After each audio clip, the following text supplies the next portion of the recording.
I read the Scotto note. Adrian Wojnarowski told us all that Hachimura is on his way to L.A. So he's on his way to California, but he's on his way to California to play for the Lakers. Here was Woj. L.A. and Washington this morning zeroed in on the deal that they ultimately landed on.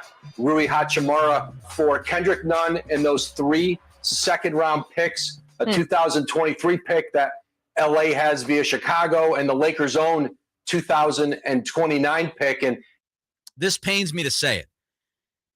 This is a home run deal for the Lakers. Home run. And it's not because I think Rui Hachimura is going to be the difference between the Lakers being NBA champions or not. Okay. I was going to ask you what you meant by home. No, that's a straw man's argument. No, nobody is even saying that. I haven't seen anybody on Twitter or anybody on TV or anybody. No one has mentioned this now takes the Lakers over the top. The Lakers need all the help they can get and all the talent that they can get. And to get Hachimura, who I loved in college, and I still think he has talent, and I still think he has potential. He just scored his career high in points. I think he dropped like 30 over the weekend. This is a guy, he's no joke. He's a talented dude. And I think people sometimes, they make the mistake of watching a young player. Number one, they just want it to immediately, like that, just change, right? Like all of a sudden, if you're not an all-star by year 2, you're a failure. Mm-hmm. Settle down. Players develop over time. Some of them develop quicker than others. Some of them take a while. I think we overlook the context of a player's career, especially when they're younger, like playing for a terrible Wizards team and organization, not having a lot of talent around you. Like, let's see how Hachimura looks playing with Anthony Davis and LeBron James when he's not getting really any focus and he's allowed to, do what he's got to do. Right. So this is, I think, a tremendous trade by the Lakers because they didn't give up much of anything. Kendrick Nunn and second-round picks. That's the thing to me. I don't think – I'm with you in that look, Rui Hachimura doesn't, push the Lakers over the top. You know what I mean?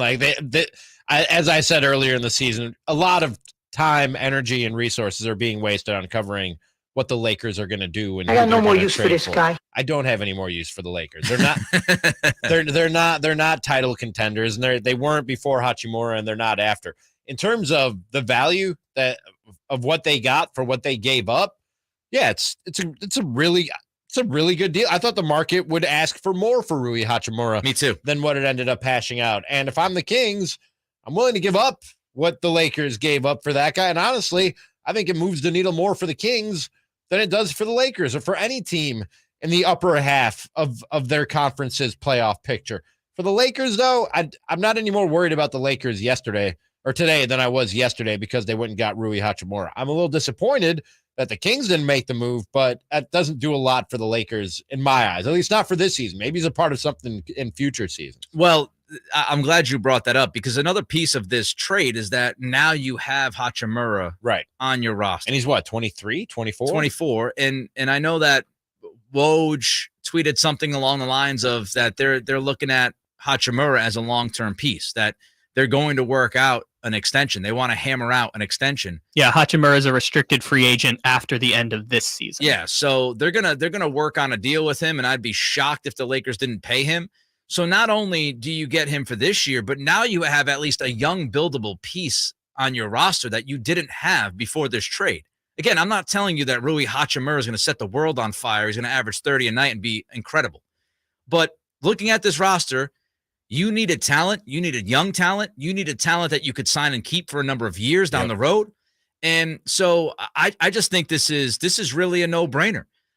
He also has a history with Westbrook. We'll see how that works out. But, I was seeing some video of their days together and kind of some of the conversations and Westbrook pulling him to the side and having these veteran talks with him and stuff. So maybe there's a link with Westbrook there and Hachimura. I don't know if Westbrook will be a Laker by the deadline, but I think it's a no-brainer. But the side of the Kings, first of all, I think it's justifiable to ask the question whether or not, did the Kings, mess up by not being as aggressive if that's the case. I thought you were going to ask, did they put up a competitive offer? Because what we saw, who was it? We have a tweet, right? Shams, right? Shams tweeted out that he said that the Lakers, Pacers, and Suns were the teams that were in on Hachimura. So according to Shams, the Kings weren't really. They weren't even a top 3 team. Yeah. I mean, Michael Scotto named them saying they were interested, but that could always be for leverage. So all due respect to Michael Scotto, yes, I'll trust Shams. I would agree. Yes. So it really comes down to A, did Monty offer anything? B, what did he offer? C, did the Wizards, for whatever reason, like what the Lakers offered more than what Monty offered? Let's say Monty offered Terrence Davis and 3 second-round picks. Maybe the Wizards just wanted Nunn more than Davis. Nunn's actually been shooting a little bit better lately. He's been making some threes. Davis is out of the rotation. So maybe the Wizards were like, well, at least we'll get somebody who we could play. So, I'm not by any means like blaming Monty because I don't know what the offer was. I don't know how interested they were in him. All I would say is the other part of this, too, that you got to think about is the HB money, because if you're trading for Hachimura, you probably want to extend him, unless, depending on what you gave up, and do you want to just keep Barnes here? So that's all a part of the equation, right? Like, do you want HB here with Keegan going into next season and you want to sign HB to a long-term deal? If you want to keep HB here and sign him to an extension, then Hachimura, you don't want to really keep him because what's the point? He's, the 6th, 7th man off the bench. He's going to want more than that, right? So there's so many different things to kind of break down when you look at a trade. It's never so easy as people want to make it. I will say, though, I hope Monty has options. And there are wings out there. There are guys out there that I think will be available. I think it's a necessity that Monty adds a wing to this team, and preferably a wing that can shoot. And preferably pretty soon. Like Doug McDermott. I'd be fine with Doug McDermott. He's out Dougie there. McBuckets. Not a great defender by any means, but it's a great nickname. Dude can shoot. One of the best nicknames. Right? McDermott, Kelly Oubre is a name that's out there. Wouldn't mind Kelly Oubre. Not going to say his nickname. Are you as confused by the NBA trade market as I am, though? Like, when you look at what Gobert went for, what Mitchell went for, what this is cheaper than what I thought. Yeah, that's what I'm saying. Yeah. Like, some guys are going, it seems like, for absurd prices. I think it's the contract. I think teams, and maybe that's why Monty wasn't too involved. Maybe. Because if you bring Hachimura in, you now have to give him a qualifying offer. There's all that restricted free agency stuff going on. And maybe Monty was like, we want more flexibility than what Hachimura will bring. I'm a little confused by the NBA trade market. It just doesn't seem like there's any consistency to what guys are worth out there.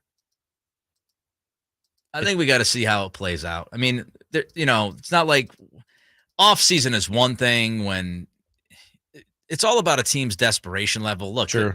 the Wolves overpaid for Gobert. I think everybody agreed with that. And then once that trade happened, now when you trade Donovan Mitchell, Danny Ainge is going to get a king's ransom for Mitchell because what he just got for Gobert. Are people saying, though, that the Cavaliers lost that trade, though? Because I feel like they gave up a lot, and they weren't expecting Markkanen to be the player he's been in Utah. But I don't think people are saying, like, oh, Cleveland got fleeced out of that deal. No, because Donovan's been really good if he can stay healthy. The Markkanen stuff, again, it kind of goes back to what I was saying about Hachimura.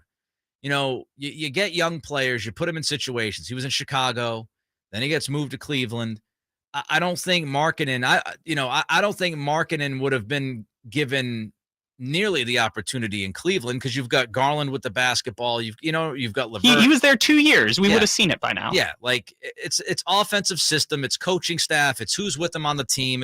It's a million different things. So, Markkanen works in Utah. I don't think Cleveland looks at that and says, oh man, we traded Lauri Markkanen. I just don't think they were going to use him the way Utah uses him, which impacts his value.